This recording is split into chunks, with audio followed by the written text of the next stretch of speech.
तो अभी तक हमने केमिस्ट्री में 3 चैप्टर परमाणु की संरचना, धातु, अधातु और मिश्र धातु हमने 4 लेवल कवर कर लिए। 83 नंबर क्वेश्चन से आज कवर करेंगे 84 से 93 10 क्वेश्चन। धातु कर्म फाइलोसिलिकेट के सर्वोत्तम उदाहरण क्या है? माइकास, क्लोराइड, टाल्क और सर्पेंटाइन। माइका, क्लोराइड, टैल्क और सर्पेंटाइन फाइलोसिलेटस या सीट सिलिकेटस खनिजों का एक महत्वपूर्ण समूह है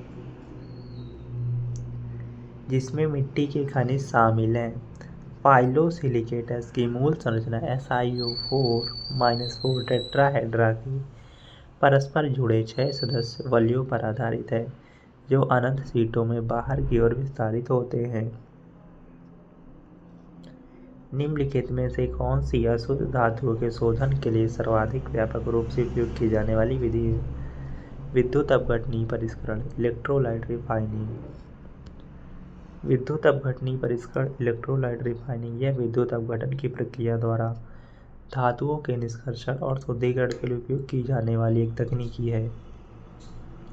तांबा, निकेल, सोना, सीसा, चांदी और जस्ता जैसी धातुओं को विद्युत अपघटन का उपयोग करके शुद्ध किया जा सकता है।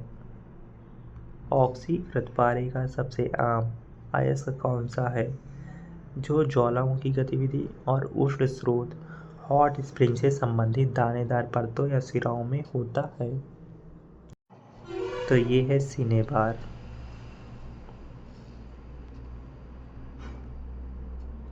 सिनेबार HGS पारा Hg का एक अयस्क है। -4 LaOH कोरंडम से जुड़ी अत्यधिक एल्यूमीनियम रूपांतरित चट्टानों में परतदार द्रव्यमान के रूप में होता है। सिडेराइट जिसे चैलेबाइट भी कहा जाता है, आयरन कार्बोनेट। FeCO3 एक व्यापक खनिज है जो लोहे का एक अयस्क है। कोरंडम प्राकृतिक रूप से पाया जाने वाला एल्यूमीनियम ऑक्साइड खनिज Al2O3 है जो हीरे के बाद सबसे कठोर ज्ञात प्राकृतिक पदार्थ है। वह प्रक्रिया जिसमें धातुओं को उसके अयस्कों द्वारा गलनांक बिंदु से अधिक गर्म करके निष्कर्षित किया जाता है डैश कहलाती है, तो प्रगलन कहलाती है। भर्जन एक सल्फाइड अयस्क को हवा की उपस्थिति में उच्च तापमान पर गर्म करने की प्रक्रिया है। निस्तापन किसी ठोस पदार्थ को नियंत्रित वातावरण में गर्म करने की प्रक्रिया। कताई स्टेपल या छोटी लंबाई के फाइबर जैसे कपास या रेयन को निरंतर सूत या धागे में परिवर्तित करने की प्रक्रिया है। निम्नलिखित में से कौन सा कठोर संरंध्र और काला पदार्थ है और कार्बन का लगभग शुद्ध रूप है? कोक। यह 98% कार्बन के साथ कार्बन का सबसे शुद्ध रूप है।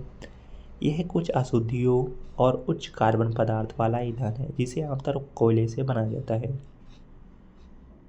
यह है मैग्नीशियम। डोलामाइट किसका अयस्क है? मैग्नीशियम का अयस्क है। डोलामाइट मैग्नीशियम का अयस्क है। मैग्नीशियम मैग्नेसाइट, डोलोमाइट, ब्रूसाइट, सर्पेंटाइन आदि जैसे खनिजों में पाया जाता है और इसे ज़्यादातर समुद्री जल, ब्राइन और बीटन से भी प्राप्त किया जाता है। डोलामाइट MgCO3.CaCO3 डैश एल्यूमीनियम की एक मोटी ऑक्साइड परत बनाने की प्रक्रिया है। एनोडीकरण एल्यूमीनियम ऑक्साइड का लेपन इसे क्षरण के प्रति प्रतिरोधी बनाता है। यह वास्तुशिल्पी परिष्करण में भी उपयोगी है। रेयान कपड़ा बनाने के लिए निम्नलिखित में से किस फाइबर का उपयोग किया जाता है? तो रेयान कपड़ा बनाने के लिए सेल्यूलोज फाइबर का उपयोग किया जाता है। रेयान यह लकड़ी और संबंधित कृषि उत्पादों से बना सिंथेटिक फाइबर है।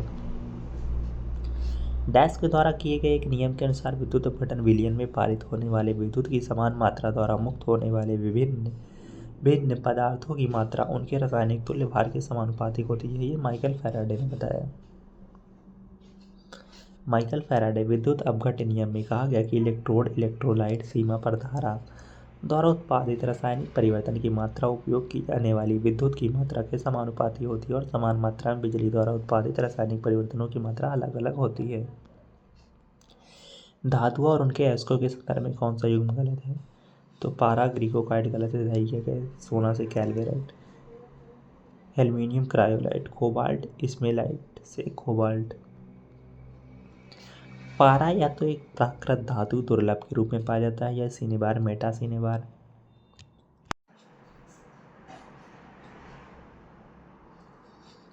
कार्डोराइट जीवित स्टोनाइट और अन्य खनिजों में पाया जाता है। ग्रीनाकाइट एक दुर्लभ कैडमियम युक्त धातु सल्फाइड खनिज है जिसमें क्रिस्टलीय रूप में कैडमियम सल्फाइड होता है। एल्यूमीनियम के प्रमुख है बॉक्साइट, कोरंडम, फेल्सपार। क्रायोलाइट, एल्यूनाइट और कायोलिन स्मेलाइट कोबाल्ट का अयस्क है। नेक्स्ट चैप्टर देखेंगे अगले वीडियो में।